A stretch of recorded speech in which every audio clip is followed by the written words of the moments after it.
Të shtëna me armëzjarri janë raportuar mbrëmjen e kësaj të dielën në qendër të Rilës në Lezhë. I plagosur është Sokol Daci, rreth 30 vjeç. I riu ka 3 plag, një në shpatull, një në bark dhe një në këmbë. Pas marrjes së ndihmës së parë në spitalin e zonës, ka mbërritur në spitalin e traumës në Tiranë. Sipas informacioneve paraprake ndodhet në gjendje të qëndrueshme. Nga veprimet e para hetimore rezultoi se shtetasi Sokol Daci ndodhej në biznesin e tij në momentin kur është qelluar me armëzjarri, thuhet në njoftimin e policisë. Ai ishte duke u marrë me një klient kur ndodhi ngjarja. Dyshohen se mund të kenë qenë më shumë se një autor. Një prej tyre ka zbritur nga një automjet dhe ka shtënë me breshëri në drejtim të biznesit. Personat nuk janë identifikuar ende dhe janë larguar nga vetë ngjarja.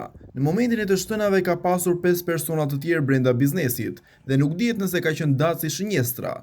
Policia ndodhet në vendin e ngjarjes dhe po punon për zbardhjen e rrethanave, si dhe për identifikimin dhe kapjen e autorit. Janë ngritur pika kontrolli, janë marrë për analizë kamerat e sigurisë dhe po merren në pyetje disa persona. Sokol Daci nuk rezulton të ketë precedent penal, apo të jetë një person problematik në zonë. Ai njeh gjithashtu edhe si Berber Coli.